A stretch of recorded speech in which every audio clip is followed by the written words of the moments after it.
And the fact that that appeal made sense even to his siblings, people in Jerusalem who had been there when the crucifixion happened, people who had known Jesus for his life, when the resurrection happened, they didn't go, I doubt it. It's a ploy. Someone's lying. No, the people closest got on board and went, game over. I was wrong.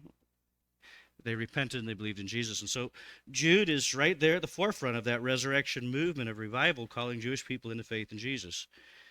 Our book, though, probably is written a long time later from that. It's hard to pin a date on this one. Scholars kind of figure somewhere between 60 to 80 AD. So if he's getting converted at Jesus' resurrection, we've now had that church grow. We've had some persecutions come, and this is a later Jude writing a letter. And part of why we date it there's a lot of overlap between Jude and Second Peter. At some places where it almost feels like direct quote. And so we think they're probably written close together and probably hanging with each other in some regard. So it's been several years since his conversion. He's writing this letter later in life. But we don't have a lot to go on other than that. He doesn't say which church or churches he's writing to. He speaks to issues that he'll even say later in the book, by his own definition, are prophetically foretold that Christians would face in the last days. So the issues he's addressing, he says, Jesus and the apostles told us in the last days, this is going to happen.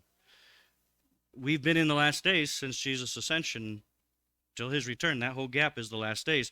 So the issues he's addressing really aren't like Corinthian issues, Thessalonian. It's what all Christians were prophetically told they would face in the season that they're in and we're still in.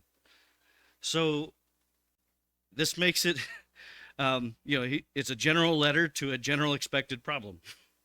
In that sense, I think it makes it a little bit easier for us to read it and to apply it, to jump into it, because our task isn't so much to translate Jude's message to a specific little church and then, bring it over to us, but rather his message is as much to us as it is to anybody else. We're all in the last days and we're all facing this thing.